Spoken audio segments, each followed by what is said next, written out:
কেন বিপ্লবী সরকার গঠন করা হয় বা সকল বিপ্লবী সরকার গঠন করলে এগুলো হতো না? তো সেই সিদ্ধান্তের ভুল যদি হয়ে থাকে, তার এক অংশের দায় দায়িত্ব বিএনপির আছে না? Didn't the BNP participate in the decision making? সরকারটা কেমন হবে? আমার তো মনে আছে আমি একটা স্কাইপ মিটিং সেখানে যখন জাতীয় সরকারের প্রস্তাব দেওয়া হয়েছিল, ওনাদের একজন হাই আপ নেতা ইনস্ট্যান্টলি রিজেক্ট জাতীয় সরকারের। শুধু তাই না, বঙ্গভবনে যে মিটিং ফার্স্ট হয়েছে সেখানে বিএনপির উচ্চ পর্যায়ের নেতৃবৃন্দরা হাত। সেখানে কি ধরনের সরকার গঠিত হবে তার দায় দায়িত্ব যদি ছাত্রদের উপর চাপাইতে হয়, জামাতের উপর চাপাইতে হয়, বর্তমান এনসিপির উপর চাপাইতে হয়, তার বড় দায় দায়িত্ব বিএনপির ঘাড়ে উনি, কারণ they were the participant in the decision. এখন বললে হবে না যে খালি ছাত্ররা ভুল করলে বিএনপি ভুল করলে অভ্যুত্থানের সকল আর অপেক্ষা কেন? ডেমোক্রেটিক পলিটিক্সে 5 বছরের জন্য বিরোধী দলকে 5 বছর জনস্বার্থের কথা বলে কি ধরনের ভূমিকা তারা এখানে পালন করছে, ভবিষ্যতে তাদেরকে মানুষ সাপোর্ট করবে কিনা, এই ভূমিকার উপর নির্ভর করবে মানুষ তাদেরকে কি পরিমাণ ট্রাস্ট এবং কনফিডেন্স গ্রো করবে। এই জন্য তাদেরকে যৌক্তিক সমালোচনাও করতে হবে ভালো কাজে। আমি বারবার তো এটা বলি, ওনারা ফ্যামিলি কার্ড দিয়েছেন, এটা মাস্ট বি রেসপেক্টেড, এটাকে আমরা সকলেই প্রেস করি। আবার এট দ্য সেম টাইম সংবিধান সংস্কার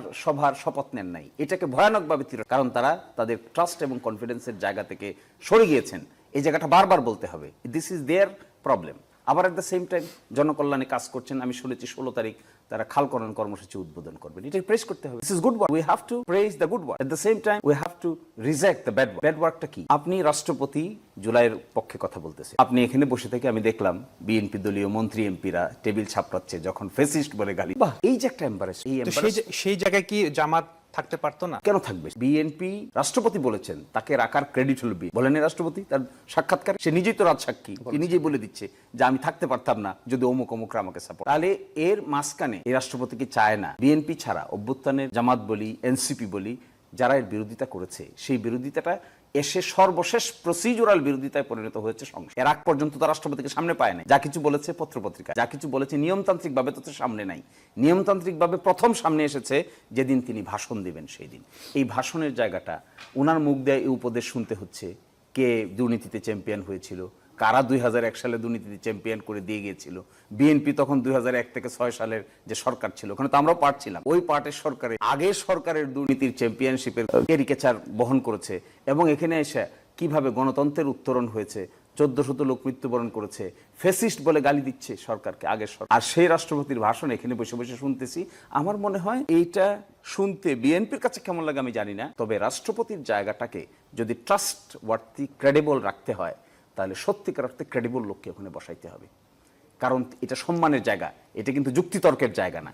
সব অঙ্গ ফেল করে গেলে রাষ্ট্রপতি ইজ দ্য শেষ পয়েন্ট। ওখানে আমরা একটা মিসট্রাস্টে ভুগতেছি। আমার ধারণা, আমি অনুরোধ করব, আমার ভাই এখানে আছেন, দ্রুত, ঠিক আছে প্রথম অধিবেশনে পারেন নাই, বাকি সময় যে সময়টুকু আছে টক টু দি, আচ্ছা বলেন প্রাইম মিনিস্টার বিদেশ যাবে, এসে রাষ্ট্রপতিকে রিপোর্ট করতে হবে না? কি বলবে যে এই প্রাইম মিনিস্টার এই রাষ্ট্রপতিকে কি রিপোর্ট করবে, কিভাবে রিপোর্ট করবে, কি কনভারসেশন হবে সেখানে? একটা চক্ষু লজ্জা বলতে কিছু নাই মানুষের? যে লোক একটু আগে মানে আমাদের সবাইকে এই দেশ থেকে তাড়িয়ে দিয়ে যে কথা বলেছে আর এখন যে কথা বলতেছে 180 ডিগ্রি অ্যাঙ্গেলে লোকটা পোল্ট্রি বেড়ে, এই পোল্ট্রিওয়ালা লোকটাকে আমরা এখানে রেখে সবাই কমফোর্টেবল হচ্ছে না। ট্রাস্টের জায়গাটা একটু শেকি হয়ে গেছে, পুরাটাই শেকি হয়ে গেছে। আপনি জুলাই অভ্যুত্থানের পক্ষের শক্তিদের মধ্যে যতই যে বিতর্ক করুক না কেন, আন্তরিকভাবে একটা লিঙ্ক তো তাদের মধ্যে আছে। সেটা কি? তারা জুলাইকে রেসপেক্ট করে, সকলেই জুলাইকে রেসপেক্ট করে। এই কমন জায়গা তো আছে। এই কমন জায়গাটার মধ্যে ফাটল ধরতে হবে কেন রাষ্ট্রপতির ইস্যুতে? না দেখে বরঞ্চ রাষ্ট্রপতিকে যদি তারা সরিয়ে দেন, কিংবা তাদের উপদেশ ছাড়া তো চলবে না, 2/3 মেজরিটি আছে, শুধু আকার ইঙ্গিত দিলেই রাষ্ট্রপতি থাকবে না। এই অধিবেশনে পারেন নাই, পরের অধিবেশনে যদি করেন তাহলে পরাজয় হবে না, বরঞ্চ রাজনীতিতে দীর্ঘস্থায়ী বিজয় হবে।